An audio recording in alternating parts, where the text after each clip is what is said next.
L'empire de Daniel 7 en action contre les saints avant le retour de Jésus-Christ ou la grande tribulation. Alors, ou avant la grande tribulation, puis le retour de Jésus-Christ. La grande tribulation se fera et le retour de Jésus-Christ après. Alors, mais beaucoup de gens croient que le retour de Jésus-Christ se fera avant la grande tribulation. Mais cependant, si nous lisons la Bible, alors on verra lequel se fera avant. La bête de l'Apocalypse opprime le peuple de Dieu comme le quatrième animal de Daniel 7. La bête de l'Apocalypse opprime le peuple de Dieu comme le quatrième animal de Daniel 7. Il lui fut donné une gueule pour proférer des discours arrogants et insultants contre Dieu. Elle reçut le droit d'exercer son autorité pendant 42 mois. Et Daniel 7, verset 20-21 dit, et les 10 cornes avaient une bouche. Alors, dans la partie jaune de Daniel 7, verset 20-21, les 10 cornes avaient une bouche parlant avec arrogance. Apocalypse 13, verset 5, et cette bête avait une gueule qui pour proférer les discours arrogants et insultants contre Dieu.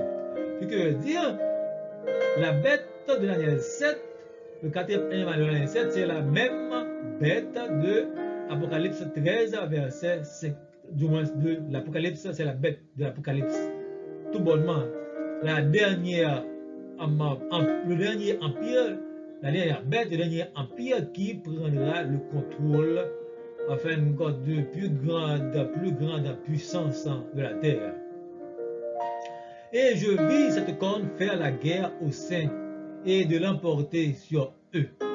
Hein? Selon Daniel 7, verset 21. Et Apocalypse 13, verset 7 a dit, il lui fut même permis de faire la guerre aux membres du peuple saint et de les vaincre. Donc, encore démonstration, la bête de l'Apocalypse, c'est la même bête de Daniel 7 parlant du quatrième animal. Le quatrième animal était l'Empire romain qui avait écrasé le troisième qui est la Grèce, et la Grèce avait écrasé le second qui est Mède et Perse, et Mède et Perse avaient écrasé le premier qui est Babylone.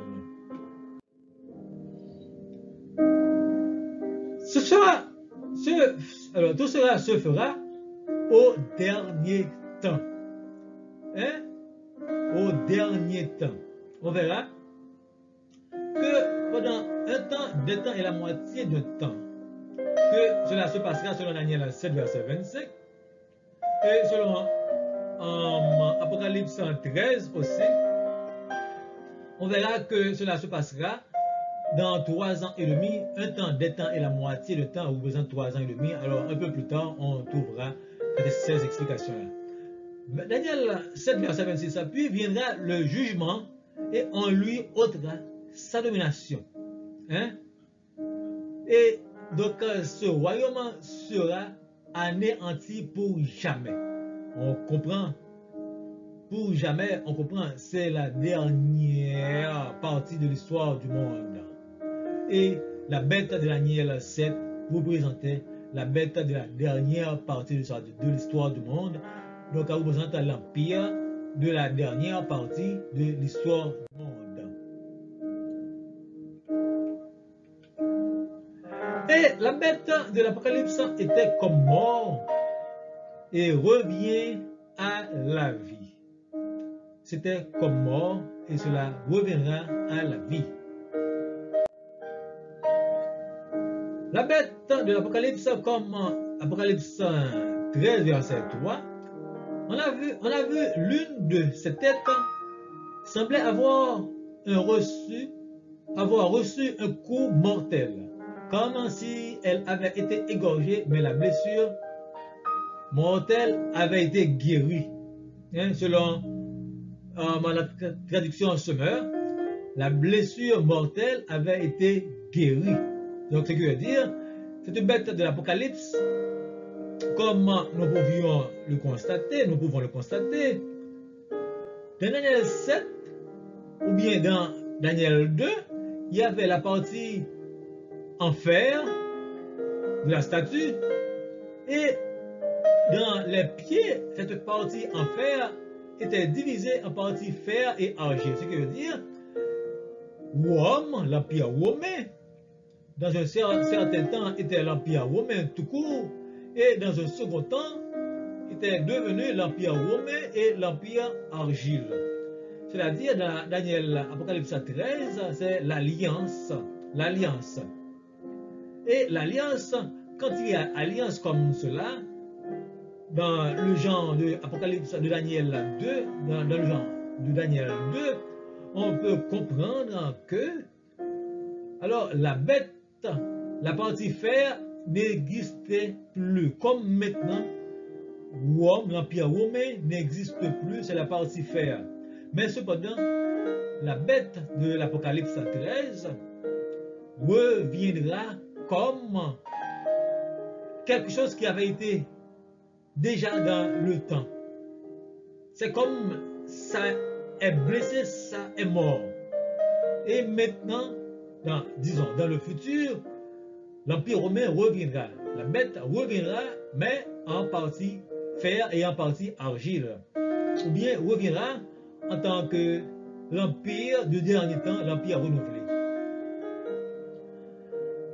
Alors, est-ce qu'il y a des entités chrétiennes qui disent que ce sont les États-Unis, cette bête de l'Apocalypse représente? Ce ne peut pas être vrai, cela représente les États-Unis. Car l'Apocalypse 13, verset 3 a dit que cette bête était et elle n'est plus.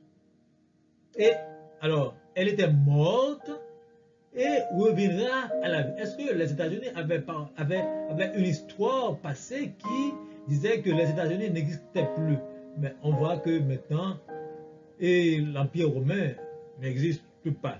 Et on verra que c'est réellement l'Empire romain, car il y aura une description dans Apocalypse 17 qui expliquera que, alors, la bête est assise sur cette montagne et ces montagnes sont représentées par de vraies montagnes dans l'histoire. Et seulement l'Empire romain, seulement Rome, disons, est assise sur cette montagne.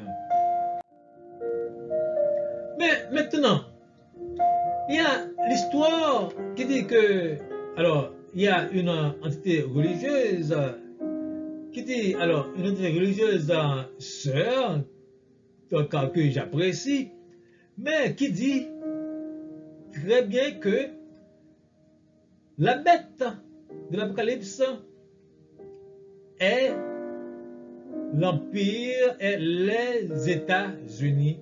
Et aussi, elle a dit, donc dans cette histoire, a dit que, en fin de compte, l'Apocalypse 13 parle de quelque chose de pape, de la papauté, qui avait reçu un coup mortel. C'est-à-dire, voilà ce que cette histoire a dit.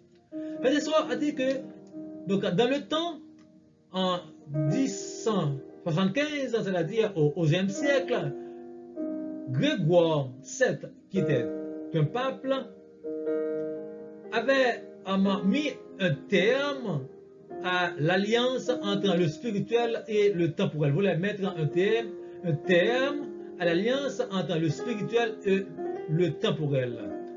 Alors là, voilà que cette histoire, c'est que il y avait Henri IV qui était roi en Allemagne. Henri IV voulait donc décider de faire des choses que la papauté ne voulait pas. Henri IV voulait décider d'investir des gens, des laïcs, c'est-à-dire d'investir des gens qui ne sont pas des religieux dans son pouvoir. Mais le pape, la papauté, le pape était le seul chef de la politique et le pape ne voulait pas que le roi s'arrogeait le droit d'investir des gens sans que ce soit le pape qui l'investisse d'abord pour le roi. Mais Henri IV d'Allemagne, de Germanie, Henri IV voulait prendre la décision de par lui-même. Et pour cela, le pape Grégoire VII avait excommunié, c'est-à-dire avait révoqué Henri IV avait révoqué Henri IV et Henri IV avait perdu son pouvoir en Allemagne. Et Henri IV, parce qu'il avait perdu son pouvoir en Allemagne, voulait regagner le pouvoir. Et Henri IV était donc allé auprès du roi, auprès du pape Grégoire VII, et lui avait demandé pardon. Mais finalement, Grégoire VII lui avait pardonné, et Henri IV avait repris son pouvoir. Mais malgré Henri IV avait repris son pouvoir en Allemagne, on avait monté à la place d'Henri IV un autre roi. Et cet autre roi donc, était un double roi du pouvoir politique en Allemagne. Et un peu plus tard, Henri IV avait pris le contrôle de la papauté. Lorsque Henri IV avait pris le pouvoir, Henri IV voulait encore faire de nouvelles investitures. Mais le pape Grégoire VII ne voulait pas qu'Henri IV puisse prendre cette décision. C'est ainsi que Grégoire VII voulait excommunier Henri IV une nouvelle fois. Mais Henri IV qui avait beaucoup d'amis. Et cette fois-ci, Henri IV avait pris une autre décision et a révoqué le pape Grégoire VII. Voilà, c'était la première fois. C'était une absurdité dans l'histoire après l'Empire romain fut écrasé. C'était une absurdité et c'était ainsi que Henri IV avait révoqué le pape et le pape avait été mis en prison. Et Henri IV avait élu un antipape. L'antipape c'était Clément III. Clément III, on l'a appelé l'antipape, c'est-à-dire le pape Grégoire VII avait été élu par les cardinaux, par les évêques, etc. Et voilà, Clément III n'était pas élu par ces gens-là, mais Clément III était élu par le roi, le roi Henri IV. C'était ainsi que l'histoire, il y a des gens de la communauté que j'adore, des gens de cette communauté disent que, eh bien, la papauté avait pris un mauvais coup, un coup à mort. Et après que, donc, après que le pape Grégoire VII avait repris son pouvoir, Grégoire VII avait repris son pouvoir après avoir été emprisonné et repris son pouvoir, et voilà, en 1085, en 1085, Grégoire VII était mort. Après la mort de Grégoire VII, 2 ans après, il n'y avait point de pape élu. Il n'y avait point de pape après 2 ans. Ce qui veut dire, la papauté, pour certains, la papauté était morte, avait pris un coup mortel. Mais s'agit-il, selon la Bible, de la papauté? Il s'agit, le 4e animal était un empire, était un roi. Naturellement, le pape pouvait être considéré comme un roi, mais ça avait pris un coup mortel et ceci, à la fin des temps, cet animal qui avait pris ce coup mortel réapparaîtra à la fin de l'histoire et c'est Jésus-Christ qui viendra l'écraser. Est-ce que cela se passera avec, est-ce que cela s'était passé avec ce pape? Jamais du tout. Le 4e animal pouvait-il être question des États-Unis d'Amérique? Absolument pas. Car comme je l'avais dit, il viendra le jugement et on lui ôtera sa domination qui sera détruite et anéantie pour toujours. Et le règne, la domination et la grandeur de tous les royaumes qui sont sous terre seront donnés au peuple des saints du Très-Haut. Son règne est un règne éternel. Et tous les dominateurs le serviront et lui obéiront. Donc, ce 4e animal, ce n'était pas les États-Unis. Et cette histoire de la papauté n'a rien à voir avec l'histoire donc, de la fin des temps, car la papauté était en 1085 et la fin des temps jusqu'à maintenant en 2018 n'est pas encore arrivée. Donc, et cette partie de l'histoire concernera les gens de la fin.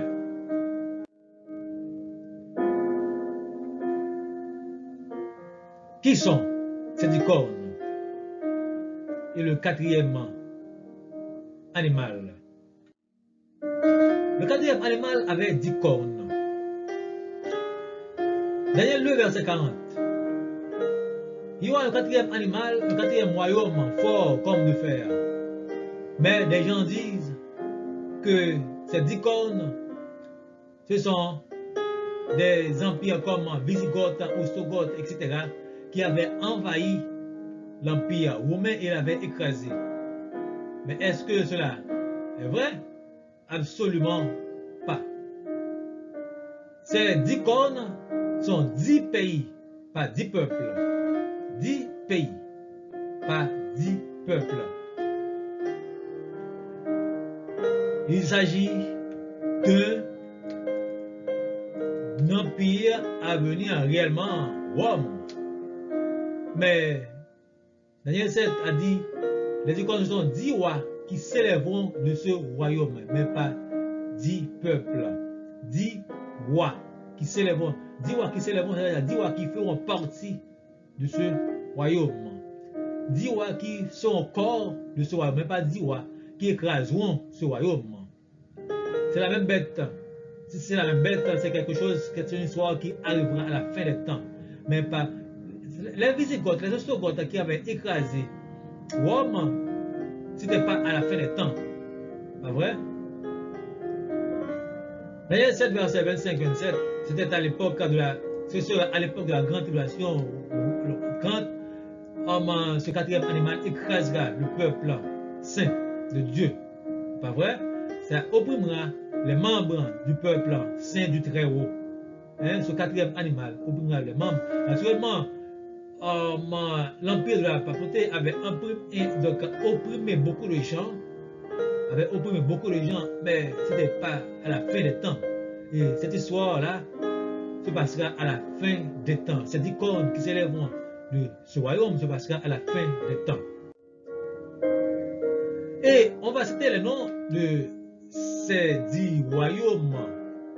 Pas royaumes, en fin de compte, ces 10 peuples du passé. Ces 10 peuples étaient devenus, par exemple, le premier, les anglo-saxons étaient devenus les anglais. Le second, les francs étaient devenus les français. Le troisième, les allemands étaient devenus donc, les allemands. Le quatrième, les bourgondiens étaient devenus les suisses. Les lombards étaient devenus l'Italie. Les visigoths étaient devenus les espagnols. Les suèves étaient devenus les portugais. Les ostrogoths étaient devenus un peuple mort.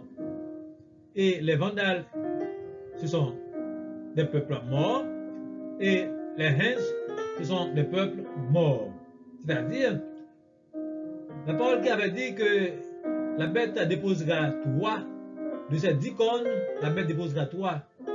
Alors, l'histoire de mes amis en dit que, alors, la déposition de ces 3, cela signifie que ces 3 peuples, Huns, Vandal et Ostrogoths, sont morts, c'est-à-dire c'est ça la comparaison de la déposition. Mais en fin de compte, c'est pas cela, c'est quelque chose qui n'est pas encore arrivé, cette histoire-là. Les 10 cornes représentent 10 rois qui surgiront de ce royaume.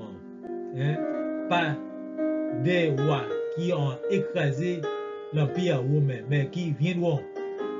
Et puis, après cela, viendra le jugement, c'est-à-dire, encore une fois de plus, ce sera à la fin des temps. À la fin des temps, Jésus-Christ viendra et écrasera cet empire, ce quatrième empire, à partie renouvelée, cette partie fer argile.